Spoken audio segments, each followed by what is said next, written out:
Hello and welcome to the Clyde FC Podcast. My name is Paul Shanks, and once again with me I have Nick Troy. Nick, how are you doing? Alright, Paul, how are you? Good, thank you. And we also have the self-proclaimed Prince of Positivity, Mr. John Boyce.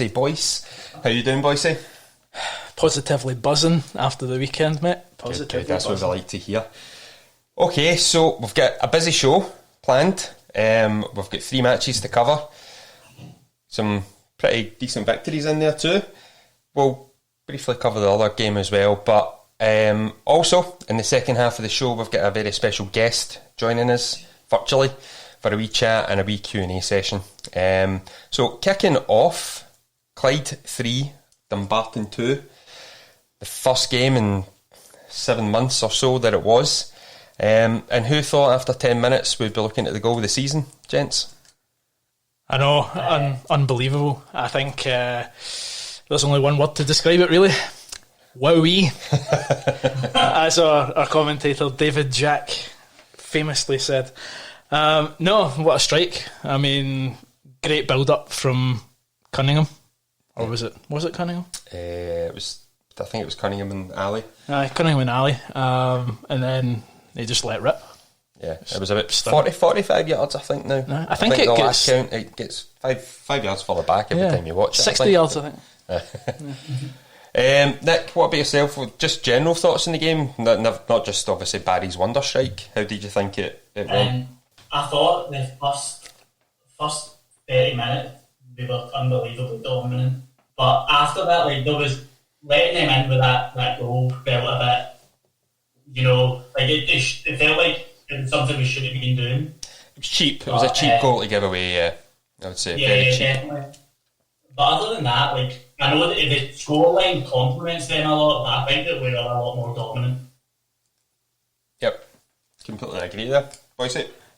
Yeah, much like you've said, Nick, I think the 2 goals to give away were quite cheap. Looking at the highlights, I think Shields might have lost his man a couple of times. But, it's the first game competitively of the season. Looking at the boys working together for the first time in that sort of environment, so you'll maybe get these wee things. But as we'll talk about later in the show, he definitely improved against Thistle. So improvements there, and that's what we want to see. A wee point I wanted to cover about Dumbarton. That right hand side, Jamie Bain and Chris Johnston. Yeah. Now a lot of Clyde Big fans, positive. yeah, a lot of Clyde fans might agree with me here that Johnston maybe didn't set the heather alight last season for his potential. Could Jamie Bain be that glue Catalyst. that he needs, the catalyst that he needs on that right hand side? I agree with you there. I thought that it's, even at Falkirk, when they were both on towards the end, they link up really, really well, and they look really dangerous down that right hand side. I was surprised actually that Johnston wasn't played for the Thistle game. But we'll get to that later. But they worked really well. I think a lot of it is to do with Bain's ability to get up and down the park. It's just fantastic. Yeah, it takes away obviously the onus from Chris having to cover too much in the defensive aspect, which he's clearly not. It's not his strong point. You want Chris Johnson in the final third at all times, because that's where he'll do his best work. And I think last year he just didn't maybe have the confidence, or it was maybe the way we were set up at the time, that we didn't have that cover that we have now with Jamie Bain, as you say, Nick, up and down that right flank. He'll assist in the attacking front, but more than able at the defensive side of the game too. Yeah. I believe someone described him as an engine. An engine? Was that not you? It was me. Yes. Thanks for the shout. Another thing that we saw in the Dumbarton game, I felt, was the front 3 of Cunningham, Goodwillie, and Ali Love all working together in tandem. Now, if that continues for the season, we are in for some high scoring games. That's what I said last week, boys. Yep. I did say it. I'm not saying I'm prophetic, but prove me wrong. I don't want to be proven wrong, to be honest. So yeah, long may it continue. Obviously 3 goals. We did concede 2, but the 3 goals were of varying degrees of quality. Penalty kick, yes, but it's chipped in the middle. I really enjoy David Goodwilly's penalty kicks. You know, we're apparently the only ones that seem to know where it's going. Keepers haven't caught on to it yet, and it's not broadcast. It's just an assured confidence. It's a goal. So, every time. Yeah, any keepers listening, it's always top right. As far as kind of standout individual performances, was there anyone that caught your eyes? Caught your attention, boys? Josh Jack. I thought his ball through for Cunningham's goal was exquisite. Yeah. I'm sat watching it, screaming wide, and I thought that's what he was going to do. I thought he was holding on to it too long, and then to just cut it in like that, I was like, fantastic. Yeah, I think I'm the same with you, Nick. Josh Jack for me was highlighted as my kind of player to watch in that game, and from his set plays and his passing, you know, his assist for the 3rd goal as well. I think he's going to be a real asset for us. As I was watching the game, you know, he was running down the line, and I thought, much like yourself, shouting at the TV like, "No, pass it," and then he does something, and I'm like, "Fair play, mate." Yep. Like, I'll just shut up then. Yeah, so I mean, obviously, as far as the loanees go from St Mirren, Josh is certainly set the header alight with his debut. Right. We were missing young Jay Henderson, obviously, because of the issues when away on under 19 duty for Scotland. So hopefully he can come back. I think he's now available again for the match against Dumbarton tomorrow. So yeah, hopefully we see just how good Jay is. Yeah, and again, in addition to that front line or attacking midfield. Yeah, it's just another attacking option. Wow. Or wowee, sorry. Wowee indeed. So yeah, man of the matches, who did you have down? What about yourself, Nick? Who was your man of the match against Dumbarton? Josh Jack, I'd say Josh Jack. Yeah. I thought he was just, every time he was on the ball, tidy player, like, just, he doesn't make a lot of mistakes. His passes are a bit soft sometimes, but like for a debut and a game, it's either him or Cunningham for me. Yeah, I would go with Cunningham for man of the match. I think every time he got the ball, he looked confident and assured in what he was going to do, and you know, he executed with his goal as well. So yeah, it would be Cunningham for me, but we're in the good position where we've got a wee bit of an issue trying to decide man of the match because there's that many good performances. So yeah, and I think there weren't, I don't want to belittle the performance, we did win, and we won with considerable ease despite the scoreline. It was very, very good all round, but with room to spare. I think that the players, I think, still have an extra gear to go through at least. From what we saw against Dumbarton, do you take David Goodwillie? He probably had one of his more quieter afternoons. He was on the score sheet, but certainly didn't have too many chances other than that off the top of my head that I can think of. That's what you want in a striker, though. Just takes his chances. At one goal, one chance, one goal. It wasn't all positive. Obviously, we did concede 2, let's say, sloppy goals. Can't think of anything else to really describe them. Boise, you mentioned that kind of caught out of position at the kind of left back area. They came down. It was just a bit of a nothing goal, it felt. Yeah. We could have done a lot better. The second goal, just a wee bit of, I don't know, lack of communication maybe from the corner. Free header as well, but obviously Jamie, I think, tried to get in just before Mitch, and it all just kind of got a bit slapstick. Yeah, you could see Mitch kind of been, you know, showing his frustrations of it. that's one way as well. But that's what I want from my keeper. I want my keeper to be vocal about any mistakes that have potentially been made. Goalkeeper. No, they're no bad, right? And I can say that as like 2 goalkeepers sit here. To be one. Well, I say goalkeepers. Goalkeepers. Well, I can fill out a goal these days, but that's probably more weight than anything else. Anything else you want to cover off from the Dumbarton game before we shift on? I actually wanted to say that Lang, and I'll speak more about Lang later probably, but I feel like Lang is so critical to how we play. Like, he controls the ball under pressure instead of just launching it. And I think, like, as a team that does tend to pass the ball about quite well, I think it's important that starts from the back. I think it keeps things quite fluid. And I thought Lang did that at the Dumbarton game. Obviously, we'll speak about Saturday and how good Lang was then later on, but I thought that was worth mentioning. No, definitely. Yeah. I think that the Thistle game in particular was case in point, but yeah, we'll come to that. We're all itching to get to it, I know, but we've still got one more match to cover first, which was the second of our League Cup fixtures, this one away to Falkirk, who were very much sick of the sight of us last season. 3 games, 3 wins for the Bully Wee.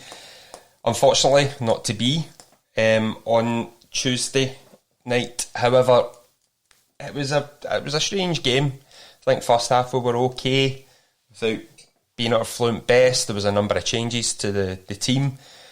Do you guys think that had a significant impact on how the match played out? Yeah, for me definitely. When you make 6 changes from your starting lineup 3 or 4 days ago, that's going to have a big impact. And with the new keeper coming in as well, that kind of came out of nowhere, didn't it? You're going to try and pronounce his name for us, Boise? Big Slovakian boy. Matthias Vaj, I believe. Okay, I'll take your word for it. I'm not going to try. That's as good as we're going to get, I think. But yeah, he looked solid. I think he's a couple of really good saves, second half in particular. Big keeper. But he obviously only signed the day before or the same day, playing with a back four he's never played with, and it was a back four that hadn't played together as well in competitive football. So it was a bit of I wouldn't say it was a learning curve, but there was more to take away from a to be worked on perspective against Falkirk. Was there anything that stood out for yourself, Nick? I thought it was just a very scrappy game. We knew Ina was going to be a problem, and he looked really dangerous. But other than that, Falkirk, I'm not worried about playing Falkirk again this season. Not saying that we're going to go out and trounce them up, even beat them every time again this season, but I think that they seem to have bought a lot, but they don't seem to have really improved for me. I thought that given this squad rotation that we had, the new keeper and stuff like that, I thought they would have came out and played a lot better. I thought it was pretty even. We sort of, after we lost that penalty, after they gave away, but our play sort of deteriorated a bit and was a bit long at times, which, I mean, you're never going to get away with that at all because they can defend well. Yeah. I thought it was a scrappy game. It wasn't a big game, I don't think. Yeah, and I think one of the key points for me was that we were never out the game. We were far from our fluent best. We never truly got going at any given point. Goody had a big chance before Falkirk even took the lead, first 5 minutes or so. The goal we conceded was a bit of a hopeful punt up the park. It was probably quite similar to our goal in itself. Boise, what was your key takes? Yeah, I think, to be honest, both teams will be disappointed with the first couple of goals being conceded. Very similar, just big hopeful balls through the middle, and neither defence really dealt with it properly. Obviously, concerned from a Clyde standpoint, I think we started what I believe was a 3-5-2, a different formation anyway than what we've been used to. So we can maybe ask Danny in part 2 what his tactical thoughts on that were. Thinking behind it all, squad rotations, etc. But yeah, for me, that first half formation didn't work. I think we looked very exposed on the wings, especially, and the Falkirk forwards were just having fun, really.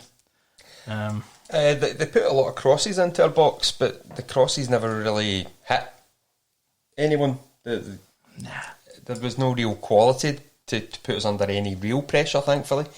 But yeah, they did seemed to get a lot of space in the final third, so that was a slight concern, but at the same time I wasn't overly concerned with it.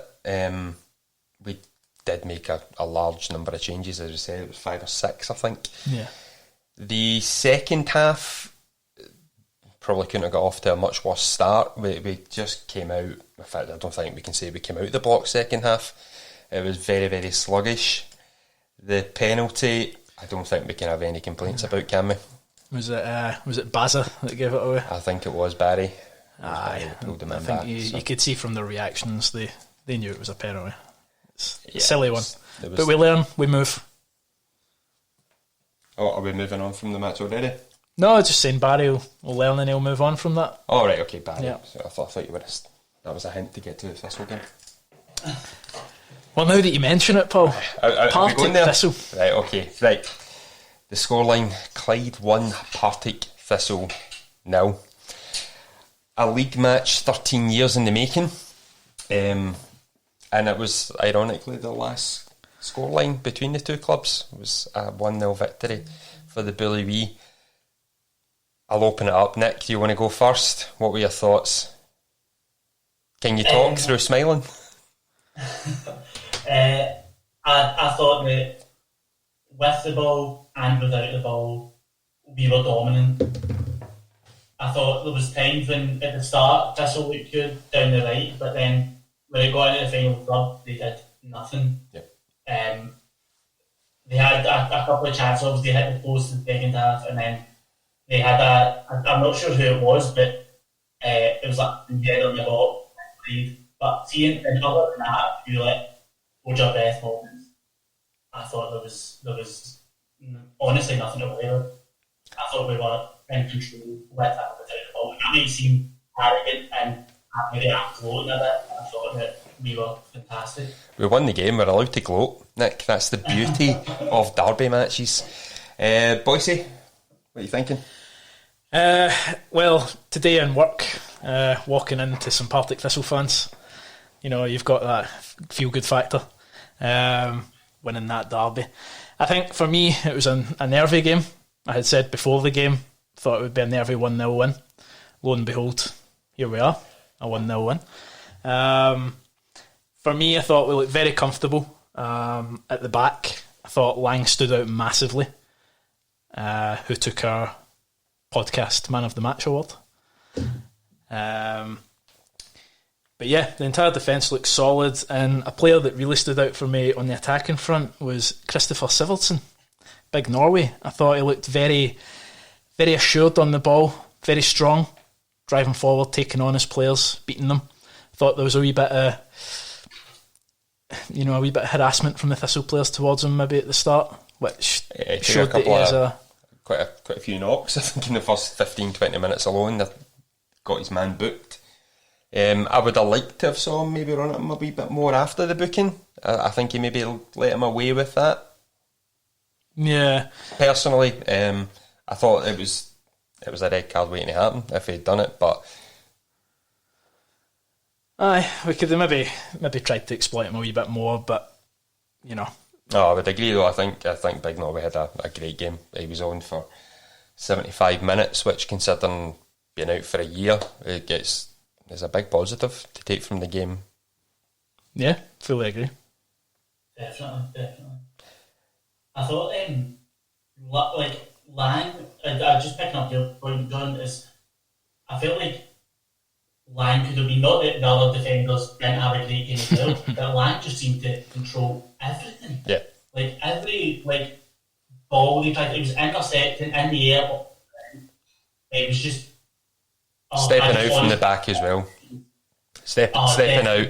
And it was quite funny. It rubbed off, I think, eventually on Martin McNiff, because I seen him dribble out for the back, and I thought, right, what's going on here?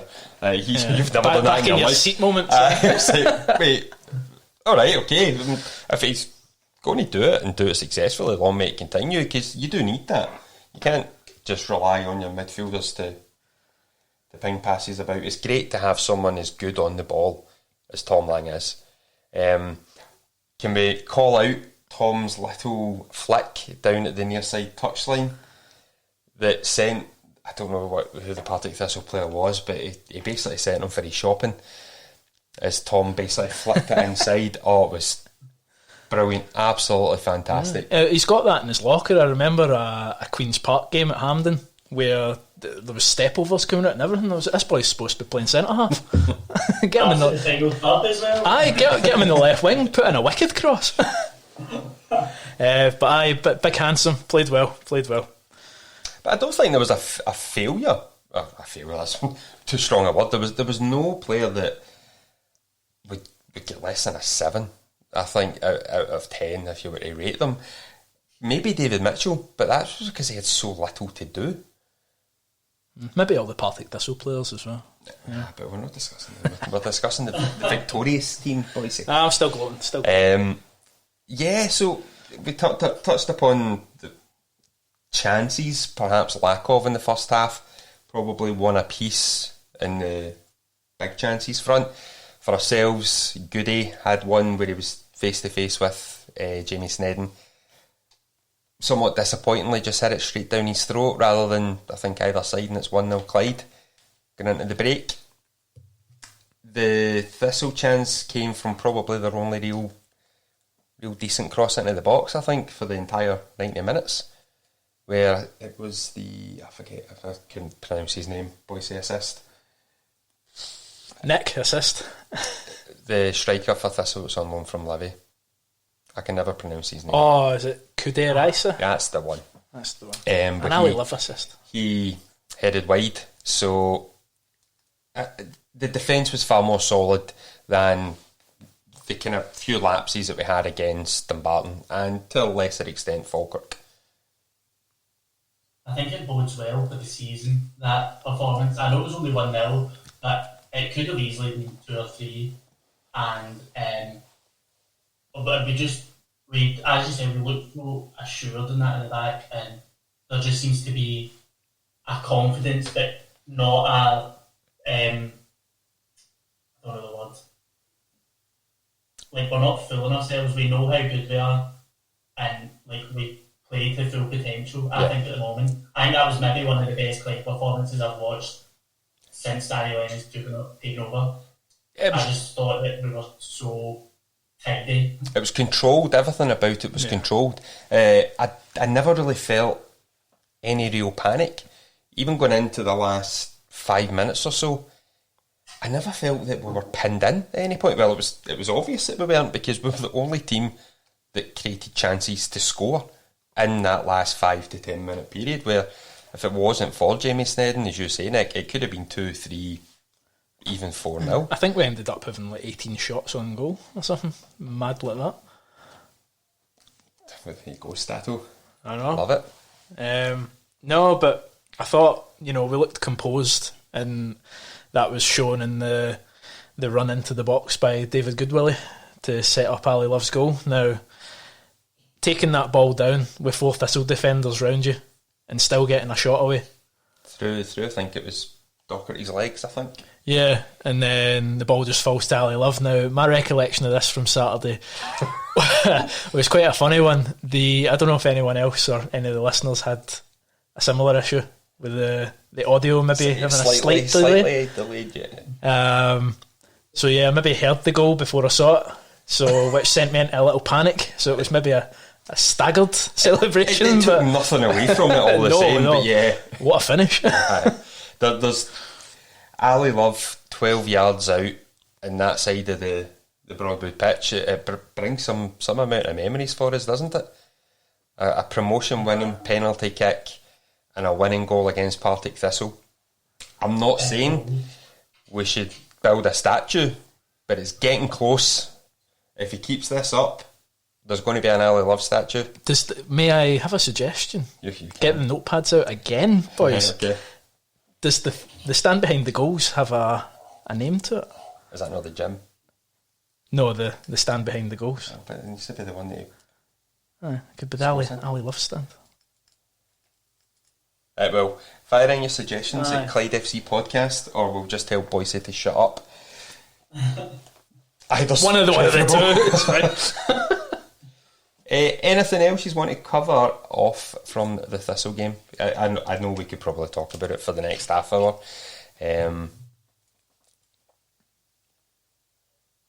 Silence. I thought.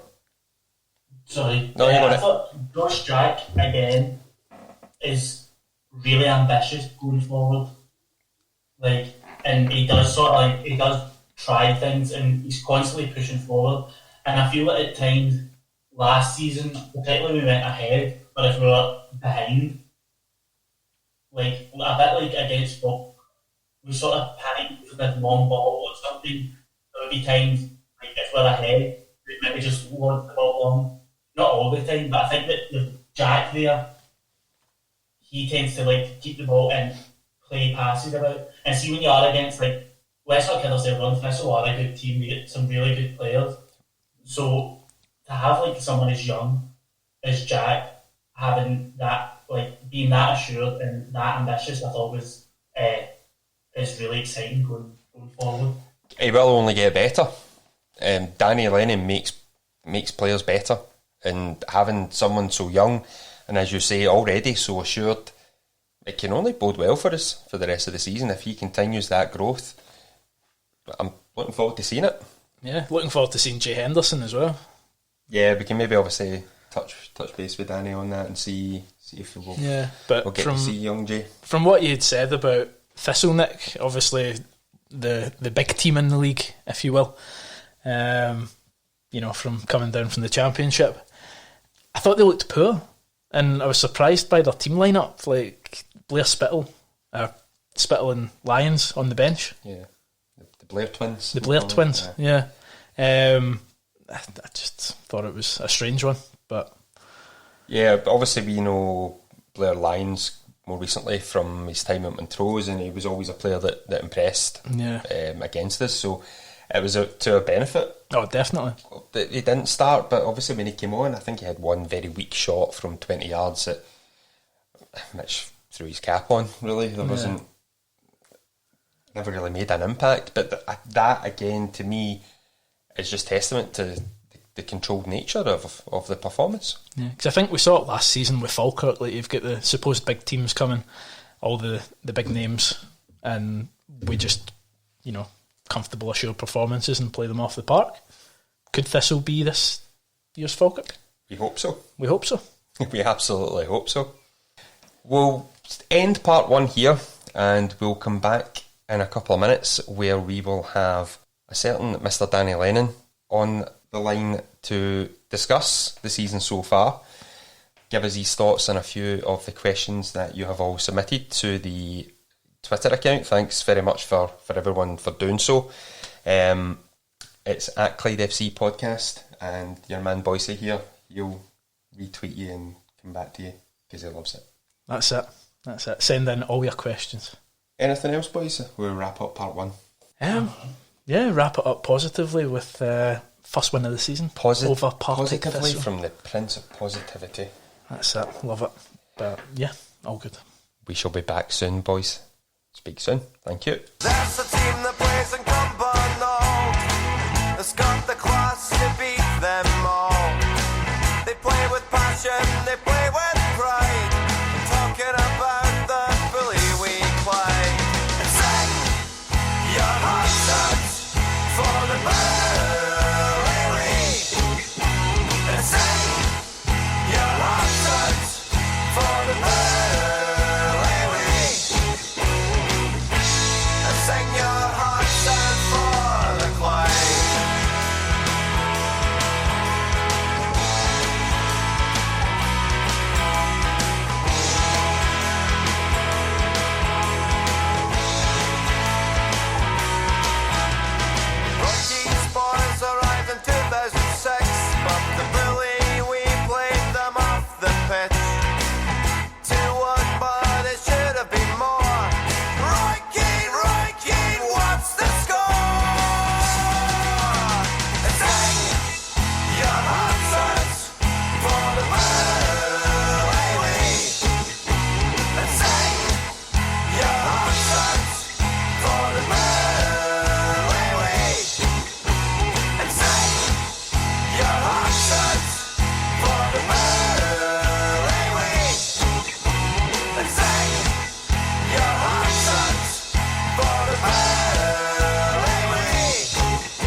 and welcome back to part 2 of the Clyde FC podcast.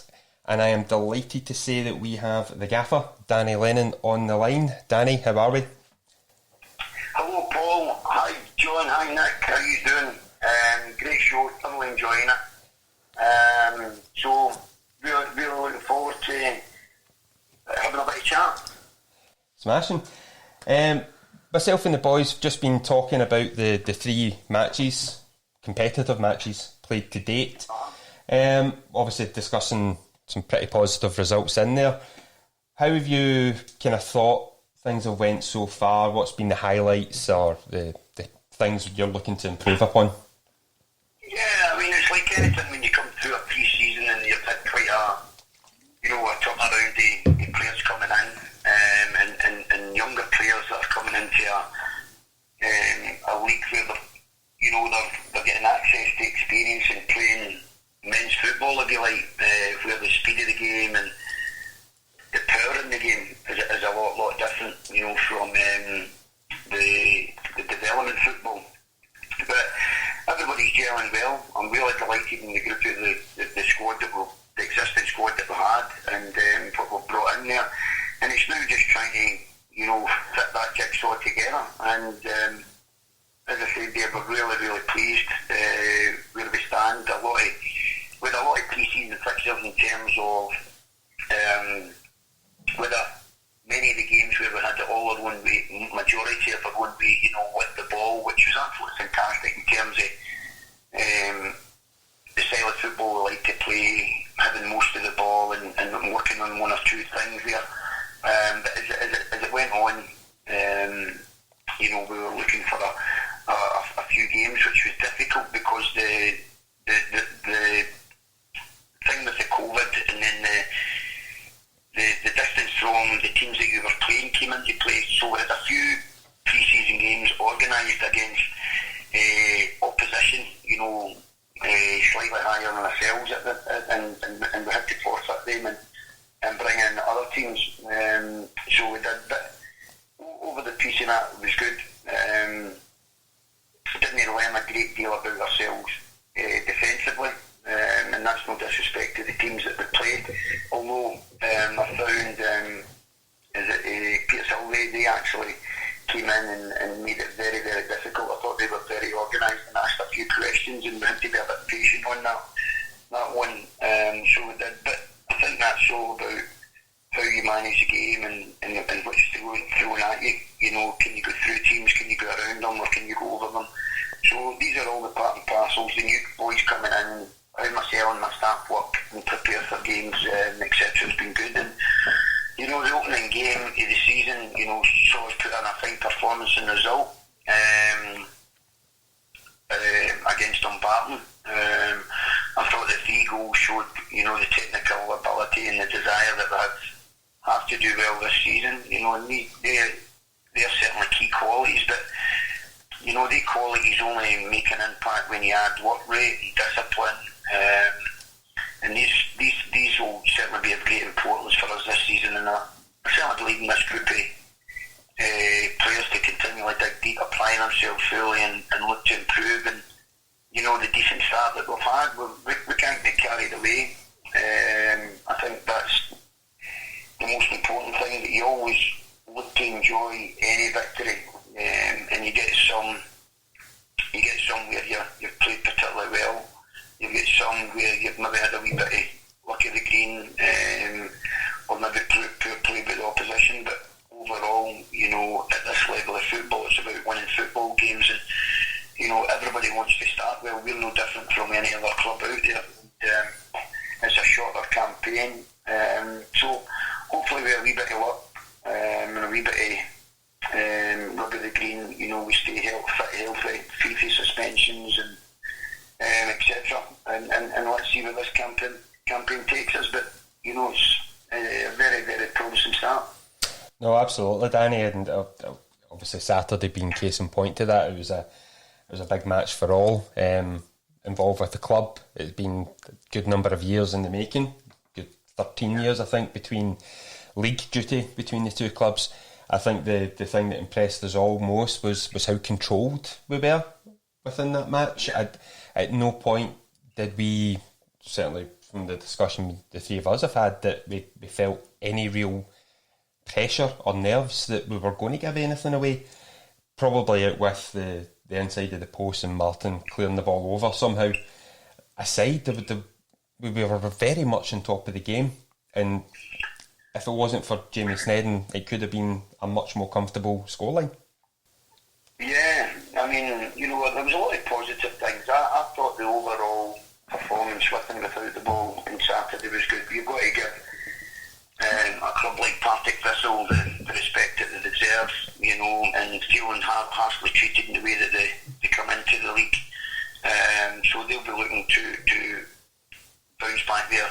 And a lot of the pundits out there, you know, got them as firm favourites to come up, probably along with Falkirk again, I would imagine. But, you know, these are the games that you for players in our team, that you grow up and you want to compete against the best, and see how far that we've came. And I thought we handled the occasion. I was very, very pleased with the younger ones that are coming on and playing at that level and the experience. And I thought they handled it very, very well.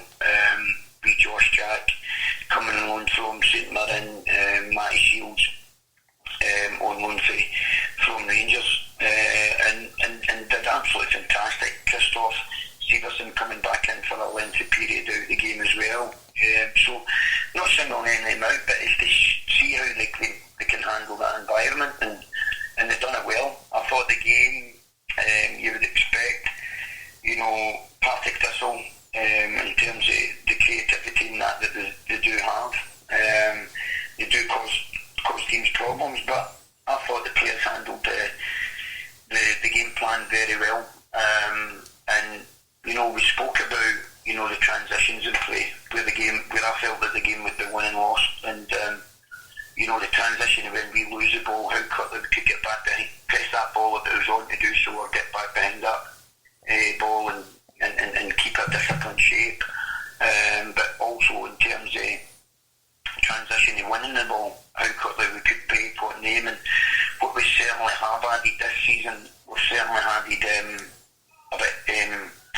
added a bit of pace into the team, and I thought we've broken, you know, more than 3 or 4 occasions on Saturday with great urgency, you know, and as you rightly said there, I thought the goalkeeper Snedden had some fantastic 1-1 saves. So as much as a quality side like Thistle are always in the game right up until final whistle, you know, it's always nice to get that. But you know, give me a performance and a 1-0 every week. Oh yeah, absolutely. Yep, definitely. I'll pass over to the boys now, who have a couple of the fans' questions that have been submitted to the Clyde FC Podcast Twitter account. Boise, you want to take first up? Yeah, I'll go first. Hi Danny, how are we doing? John, how are you? Keeping well? Aye, fantastic, thank you. So obviously you've spoken about the unprecedented shortened season that we're going through just now due to obvious reasons. Have you set yourself in the squad any goals and aspirations during that season? Yeah, of course, we all know what could possibly be at stake come the end of the season, you know, in terms of maybe a reconstruction of the leagues. And so whether it's a shortened one in there, so you want to get out the tracks very well, and you want to run the race at a steady pace, you know, and until you come to the final sprint of it. We speak about objectives, we speak about the standards, we don't look too far ahead in terms of where we are, and we look no further ahead than Dumbarton on Saturday.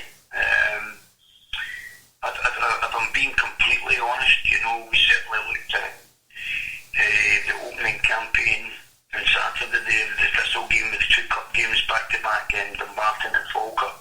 We certainly did have one eye on Saturday when we went through to the Falkirk game, just for the simple reason you're playing a full-time team, you know, and we're a part-time outfit to play 3 games in the one week is a big ask, but that's why you develop a squad, and I thought that the players that had came in there, you know, handled that occasion very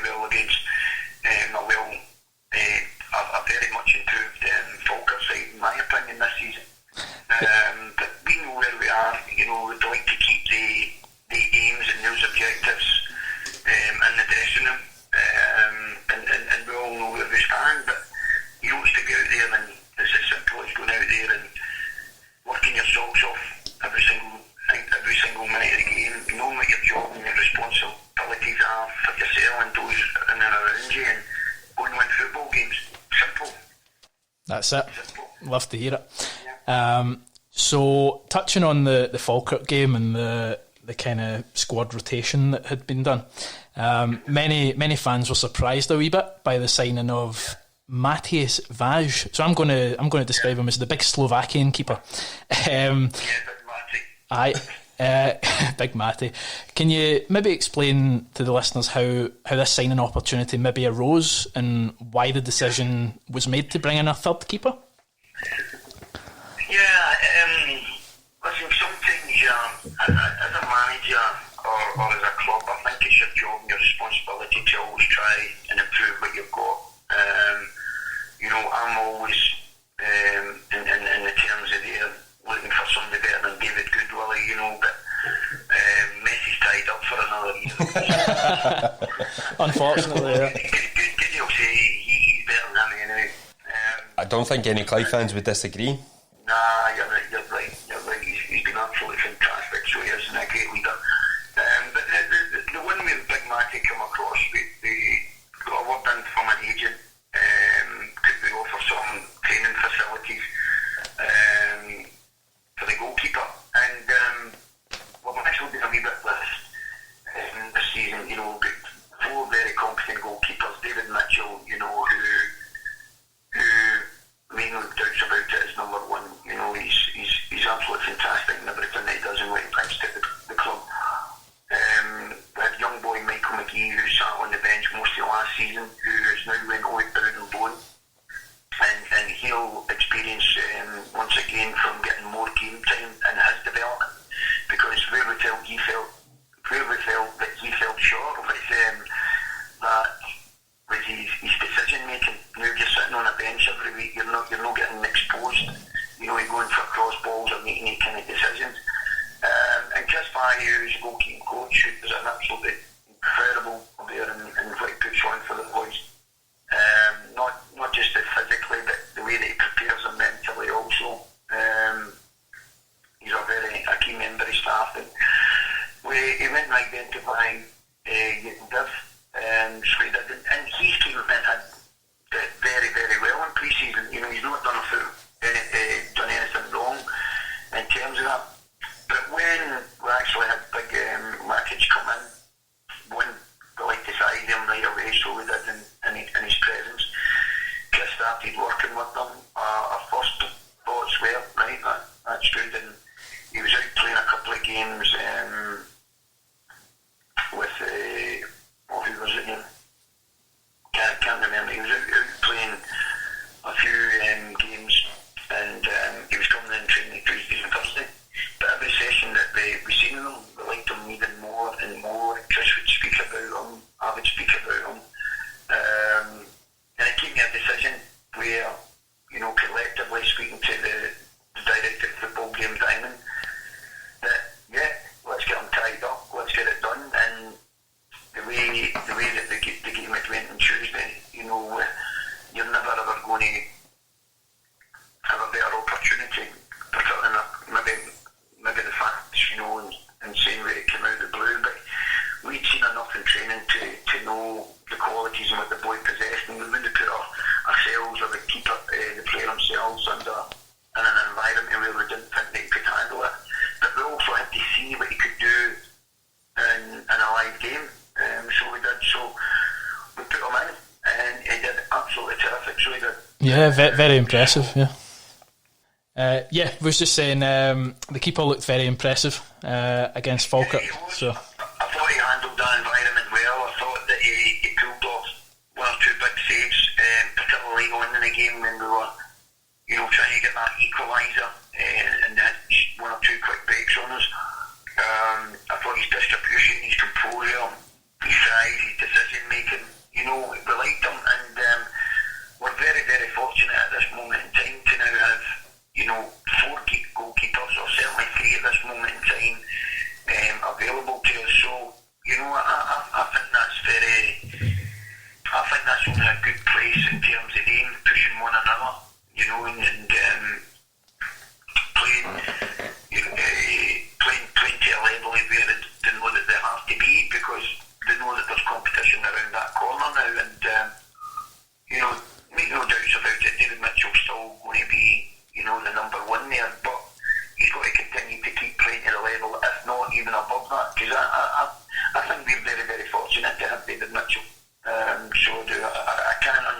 why there's a bigger club or an SPFL club not come in for him. I understand we got him at the time where he had injuries, but he's certainly one of the best I've worked with. Yeah, he's certainly, in my opinion, the best keeper in our league, and a lot of Clyde fans would share that. I don't think any Clyde fan would disagree with it. Opinion. As long as Mitch is at the club, I think we've got a top class goalkeeper.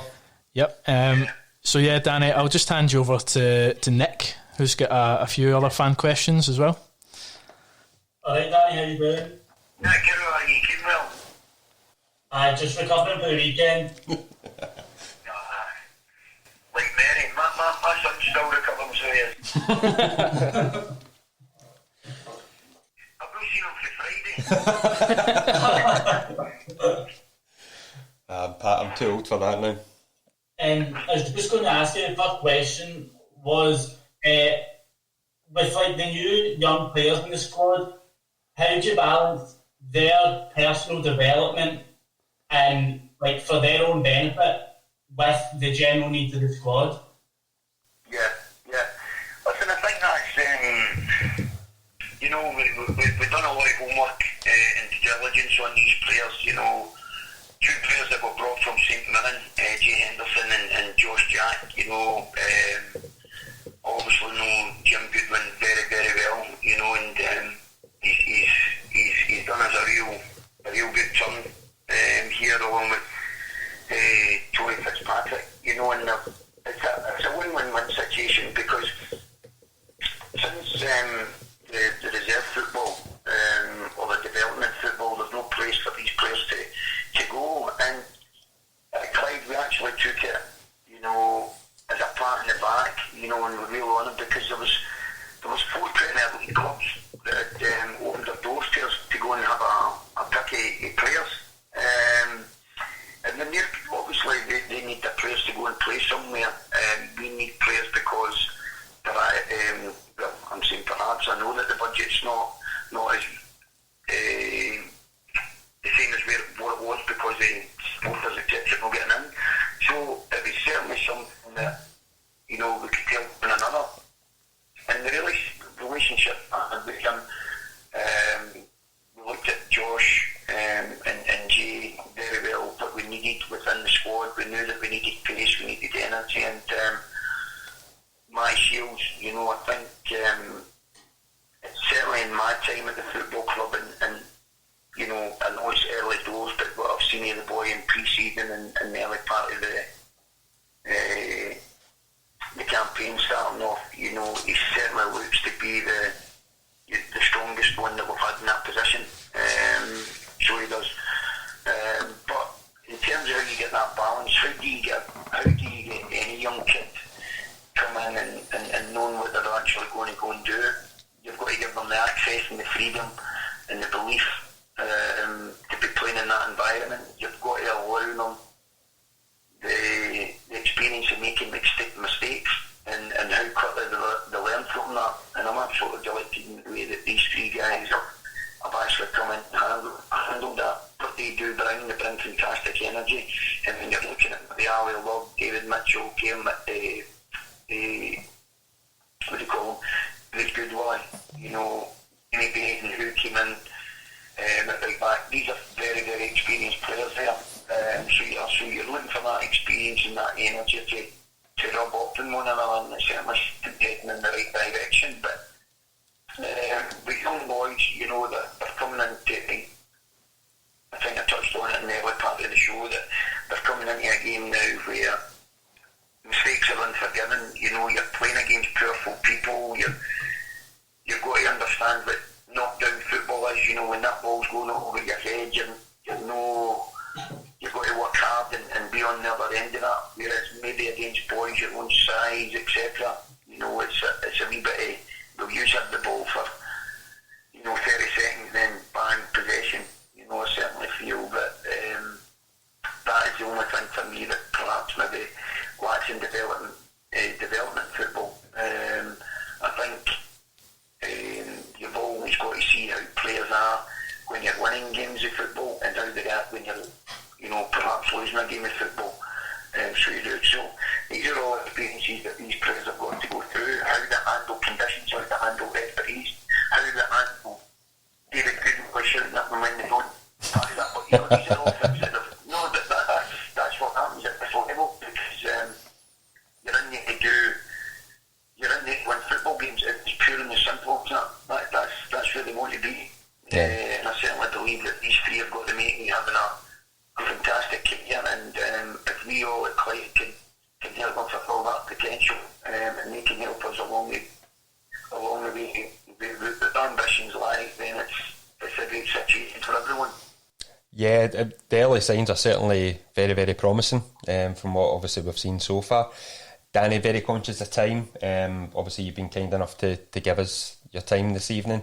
We'll just quickly finish up just with one last question, if that's okay. Yeah, fine. So, it's one of the fan questions. I think it was a really, really good one. So, it's no lie that the club wasn't obviously in the best of shapes on and off the park when you came in as manager. When you took over, did you envisage the club being where we are now after what is a relatively short period of time? And if so, what was it about?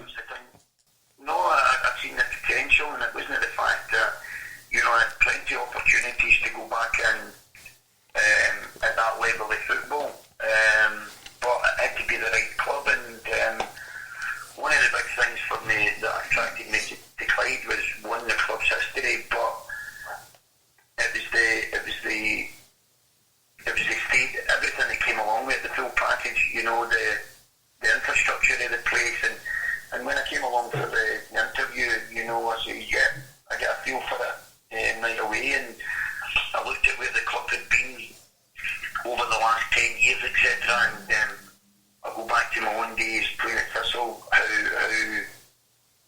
a Clyde side were up there and competing, you know, in the championship at that time, or certainly the first division, along that way, and I did, you know, I went in there and said, you know, that's a big club sitting in the second division there that's, you know, is certainly performing below where it should be and what the fans expect. You don't do that alone, you know, you build a team behind the team. You know, I've got an absolutely fantastic, wonderful staff, and that's right through you know, the medical department, the two kit men, Andy and me, Joe, to the match analysis guys coming in there, and Chris By goalkeeping coaching my good friend Alan Moore. So, you know, you don't do that alone, and everybody brings their ingredients along the way, and they bring out their true qualities, you know, and we try and make it an environment where the players are coming in there and they're coming in with a smile and going out with a smile, and, you know, winning football games is a big part to playing that also. But, you know, I certainly believe that, you know, Clyde certainly deserves at the minimum to be up in another league, but you've still got to go out there and prove that and do that. Talk's cheap, so it is, but as I said there, I certainly believe in my own style of football and how we want to go about things, and you just need a group of players there that are going to share that philosophy, that work rate with you. So you are, and I've been more than happy with the progress that we've made over the couple of years that we've been at the football club. Yeah, it's been fantastic, and I don't. Long may it continue, quite frankly. The journey's been fantastic so far, and at the moment it feels as though the only way is up for us. So, thanks again for your time, Danny. No, absolutely fantastic, Paul. Really, really appreciated. Boys, anything very quickly for Danny before we wrap up the pod? Well, I did have one fan question from Jack Hutchison. It's related to your maybe time on the pitch last season, Danny. Will you be breaking your goal drought this season? I would love to, so I would, but the shape of the squad is good. And you know, there was a wee dabble that I had in pre-season there one night, and I thoroughly enjoyed it, but you know, these young ones, you just can't keep up with them now. Your speedy thought does, but by the time the message gets through to your feet, your receptors don't work the same, you know, and they're away.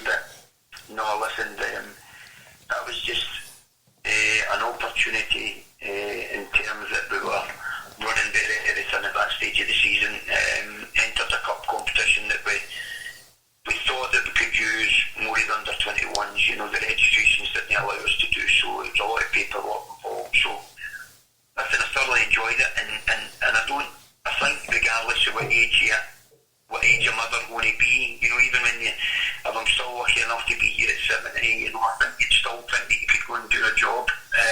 So you do. I like listening to Graham Diamond. Graham Diamond's playing 2 games a week and that, he's always saying that. In fact, he was interesting the other week there, he was in training was going on, and I could see him and wee PJ, so the two of them were, they had the tennis net and that out so that the jackets and that come up. So you just get a passion. It's something that I miss very, very, very much, and I think the closest that you get me maybe King Kennyfield this season is the training pitch, but you know, it was a moment I really, really enjoyed. I didn't realise the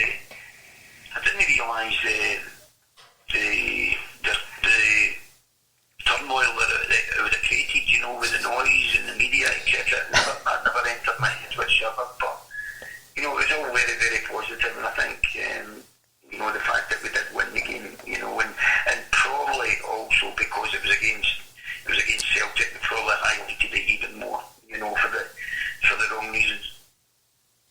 Okay, so we'll call it there, gents. Thank you very much again, Danny, for your time, and thank you. Great, and thanks again for all the good work and the help that you're giving us. You know, it's really appreciated. No, and I speak on all Clyde fans' behalf and thank the boys personally for Saturday. That was another fantastic memory for Clyde fans. I think that's important. You know, we had a letter in for the branch and there was messages and that put up, because we know what this fixture means to the supporters of Clyde, and yep. You know, it was what a day it was for this wonderful club, and you know, the full timers at Thistle thought they were, you know, at that advantage coming to an empty Broadwood Stadium. Little did they know, you know, that we were all still connected, the players, the fans, with the voice, you know, with the voice of the fans here in the dressing room, with that opening letter that they gave us. You know, I read that out to them. So that's very much appreciated, and it's just to let the supporters know that we're very, very much, you know, connected with them at this moment in time also. Brilliant. Right, so we'll call it a day there. Thank you very much, everyone, and thank you all for listening. If you do want to get in touch with us, you can do so at the aforementioned Twitter, and it's at Clyde FC Podcast. We'll be back again in a fortnight and reviewing the latest round of fixtures and looking forward to the next ones. So we shall speak to you then, and until then, come on the bully wee. Come on the Clyde.